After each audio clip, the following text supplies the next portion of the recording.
Today we got Permafrost Plains Stage 8 for you. I'm excited to break it down in today's episode. Thank you for tuning in. As always, down below you'll find the timestamps as we walk through our 4 T's on this, the tactics, the team, the toppings, and the treasures in order to get by here.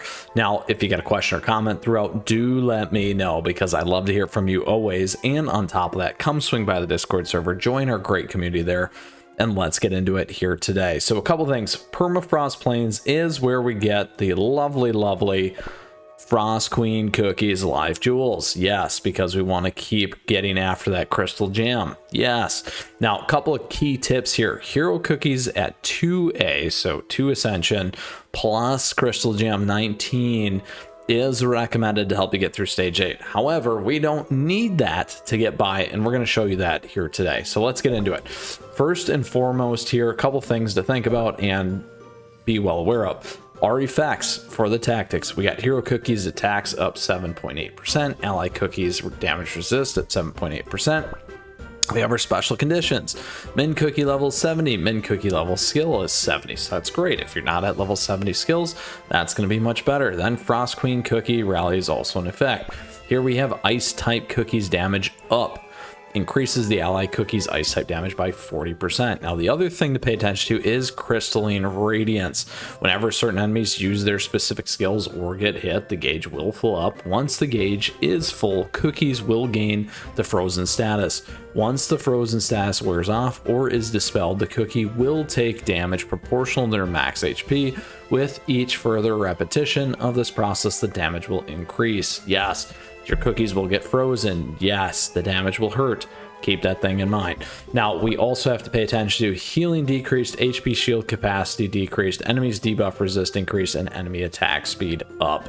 Yes. All right. So those are all key pieces. Now, on top of that, to get to the Frozen Peak Prowler boss here, we do have some pretty nasty and pretty tough enemies to get through before we hit this boss. Now, this thing's pretty beefy, the Choco Chip Yeti, and these mountain ents here do very explosive damage and can knock your cookies out rather quickly. Generally, this is where you're actually going to get stuck. You're not going to get past these things because they deal so much damage and not allow you to get to the Frozen Peak Prowler. But that's not going to be a problem for us here today, and we'll talk about that a little bit later. Now, Frozen Peak Prowler here, power 741, attack 950k, HP 9.2 million, it's a lot. Defense 2.9 million roughly, it's a lot. Now, here's the moveset. Frost Shred attacks your allies with its front claws, reducing healing received and pushing them back. Double Swipe swings its paws to inflict injury and reduces the allies' max HP. Sounds like a pure vanilla play because we can remove injury there. Now, Snow Lion's Roar, let out thunderous roar, dealing damage to 3 of your allies.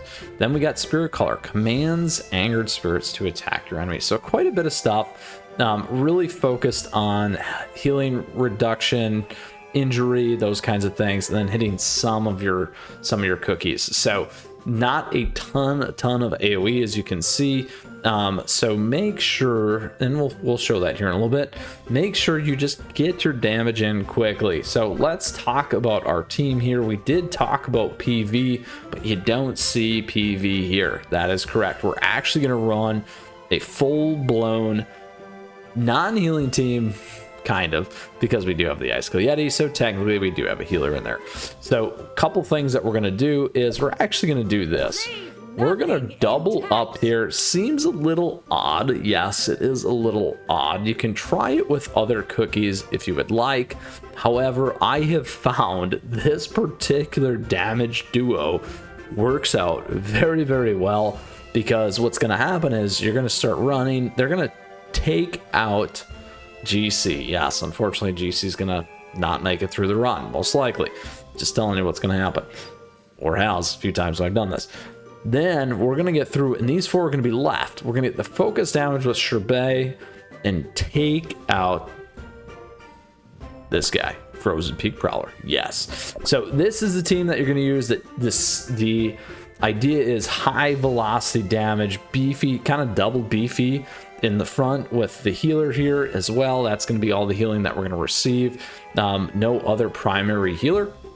All big things, leveraging frozen again on the specific damage. Now, in terms of our treasures, a couple key pieces to remember. Again, we're on attack. We want to be focused on Dream Conductor's Whistle. We also got Squishy Jelly Watch for cooldown, and attack here with Old Pilgrim Scroll. Now, generally, like we recommend, some ideas here. You certainly could run during your Squeaky Flamingo tube, but you really want two big beefy ones there. You do have your big beefy one in the front, something that you can consider. However, we're on attack.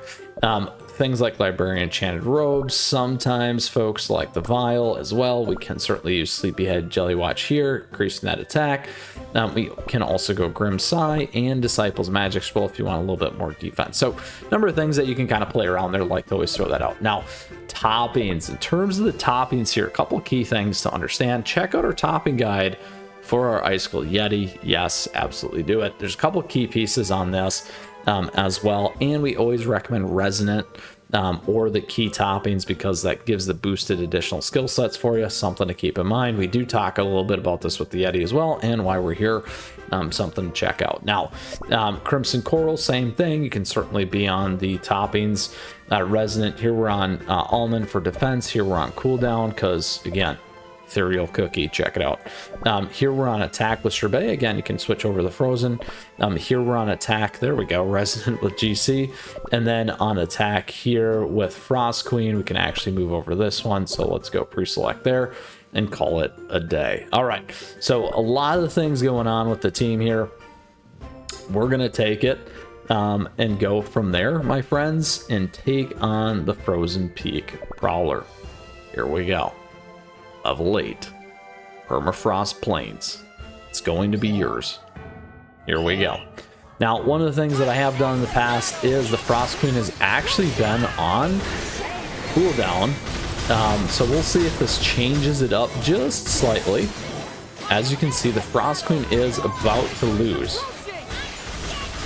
All right, so we're on to the Prowler here.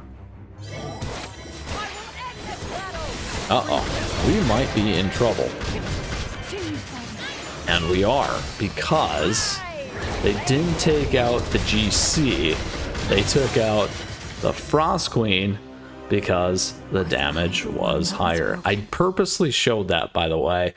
I didn't want to tell you, so now we're going to run it again. Because there's a hidden reason why I did that. And we will go back. We're going to edit our toppings. We're going to go down here and we're going to go on cooldown. There we go. So now remember, run everything else that we had before. Our power comes down as well. There we go. Now watch what happens. There we go. This time, Golden Cheese should be the one that gets knocked out.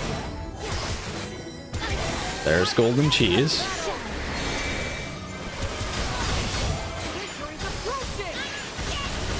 And we kept Sherbet alive and Frost Queen this time.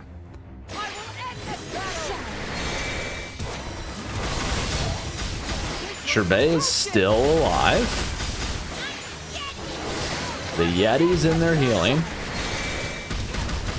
And my friends, one more time with Sherbet. And we are good. Look at that. So this is why the very, very small minutia changes makes a huge difference regardless of the team. I wanted to show that because it's extraordinarily important between that one change in order to get by with this particular team for you. The rationale, I think, behind that is those lovely ents like the higher attack team to go after, which is one of the reasons why they go after Golden Cheese. So that delay in the Golden Cheese allows you to have enough to get through and progress and take down Permafrost Plains Stage 8, my friends. So we've handed you the team, we've handed you the strategy, and we've handed you an opportunity to also get by Permafrost Plains Stage 8 here with the team. That is right. So let's put it all back together here, as we love this as a free-to-play player. Today we gave you a lovely guide on Permafrost Plains level 8. We gave you the 4Ts, the tactics of the team, the treasures, and the toppings. We pulled a little bit of a switcheroo on you with a key strategy in there to understand what that specific piece is in order to get by and be successful in Permafrost Plains. As always, I hope you enjoyed today's video. If you got a question, if you got a comment, do let me know, because I'd love to hear from you as well, and come swing by our Discord server. Now, on top of that, I just want to say thank you. Thank you for your support. I appreciate the likes and the subs as we grow this community.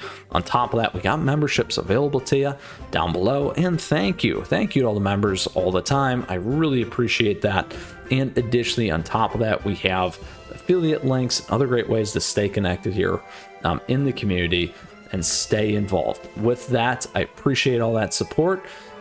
Best of luck here in Permafrost Plains level 8. I think you got the key tips and tricks out of today's video in order to take down the Frozen Peak Prowler. We'll see you again soon. We got more CookieRun Kingdom content headed your way, and plenty of it here on the channel for you to check out in the meantime. Till next time, we'll see you soon. Mythras out of here. Take care.